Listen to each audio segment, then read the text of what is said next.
For generations, Americans have marched, protested, and litigated in the name of civil rights, from Reconstruction after the Civil War to the Civil Rights Movement of the 1960s, and now into the 21st century. This nation has continually wrestled with how to hold public officials accountable for violations of our most cherished freedoms. In 1871, Congress enacted the Ku Klux Klan Act, later codified at 42 U.S.C. Section 1983, to protect formerly enslaved people and their allies from rampant racial violence and government-sanctioned terror. This vital statute was meant to enforce the 14th Amendment's promise of equal protection. Yet today, many believe that promise has been undermined by a legal doctrine known as qualified immunity. As Judge Carlton W. Reeves of the United States District Court for the Southern District of Mississippi bluntly states, qualified immunity was invented by the Supreme Court in 1967. Under this doctrine, he writes, a cynic might say that with qualified immunity, government agents are at liberty to violate your constitutional rights as long as they do so in a novel way. How did we get here? And can this doctrine, originally meant to shield officials acting in good faith, be reconciled with the Ku Klux Klan Act's goal of safeguarding civil rights? Judge Reeves declares, it is past time for the judiciary to correct this mistake. In this story that follows, we explore these questions by focusing on one man's harrowing ordeal and the court ruling that seeks to restore the original purpose of a law passed in the wake of the Civil War. For nearly 2 years, the state of Mississippi falsely accused Desmond Green of capital murder. It was a horrifying wrong. This is the story of Desmond Green, a young man who spent nearly 2 years in the Hinds County Detention Center, sleeping on the floor, coping with rodents and moldy food, and fearing for his life, while wrongly accused of capital murder.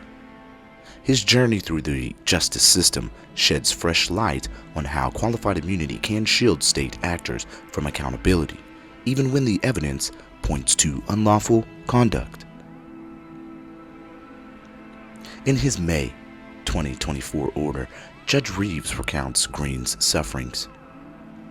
Green was held in an inhumane facility full of violence, rodents, and moldy food. He constantly feared for his life. The ordeal cost Green almost 2 years of his life. Yet, a detective argued that qualified immunity required the court to dismiss Green's claims, even after it came to light that the only evidence against him was a coerced photo lineup and statements by a jailhouse informant admitted to being high on meth.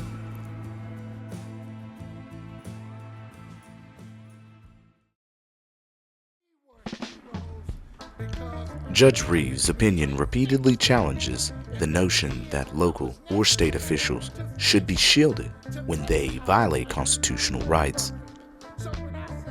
He traces the doctrine to Pearson v.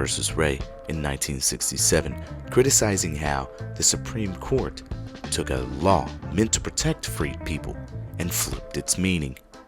He points out that a string of subsequent rulings, including Mullenix v. Luna, raised the bar so high for plaintiffs that it often proves nearly impossible to show a right was clearly established at the time of a violation.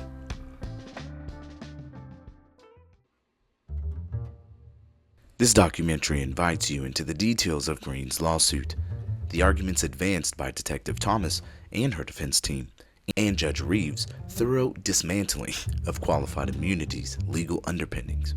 As you'll see, the judge argues that qualified immunity is an extra constitutional affront to other cherished values of our democracy.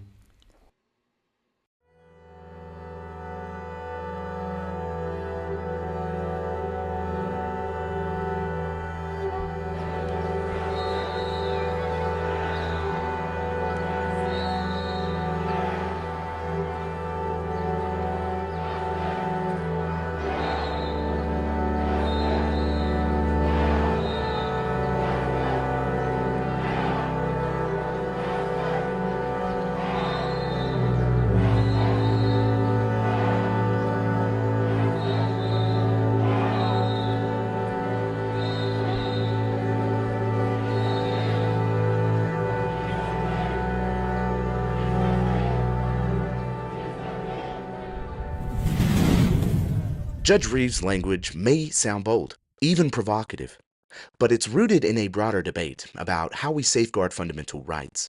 In his view, the Ku Klux Klan Act passed to end racial terrorism and can no longer achieve its purpose if officials can easily evade liability for constitutional violations.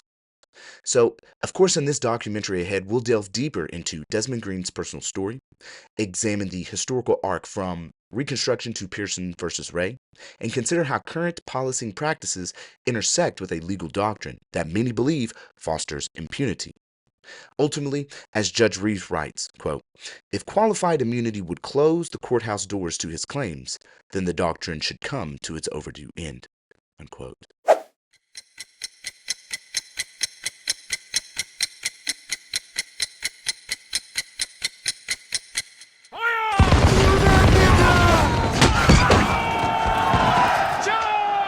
The Civil War had ended, but violence against newly freed Black Americans was far from over.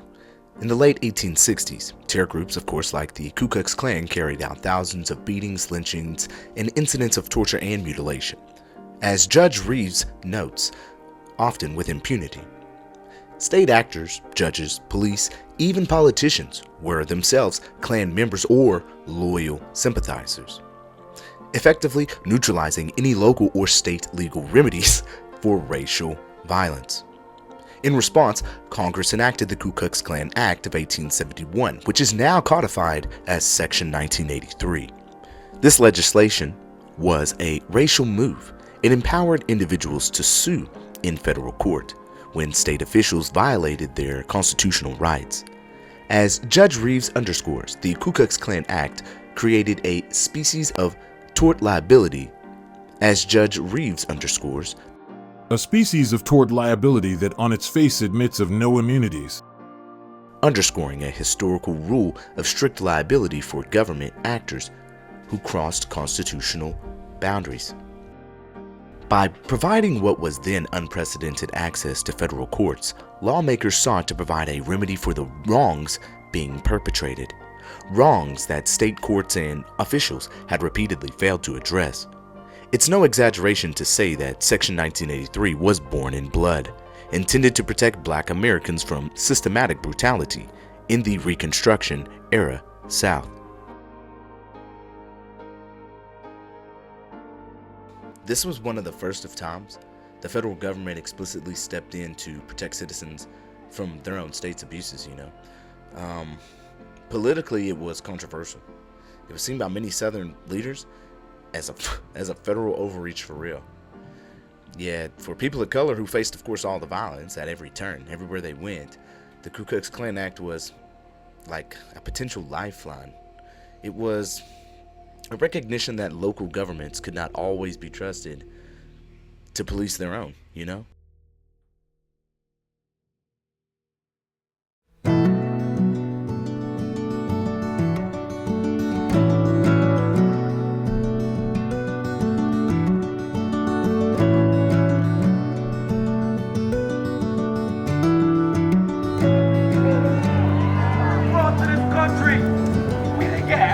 brought here. We didn't get asked to be looked at as chattel, as tools, as pieces of a machine that doesn't love us, that doesn't care about us, that doesn't even view us as human beings. They treat us as pieces to a puzzle. But I look out at this crowd and I see all tribes of man. I see black, white, brown, yellow, red, all tribes of man. But as we'll see, the post-Civil War dream of robust federal protection has been complicated by legal doctrines that emerged a century later. Today, Section 1983 stands at the heart of civil rights litigation, yet its enforcement has been hammered in by a doctrine that didn't exist at the time of the Act's passage.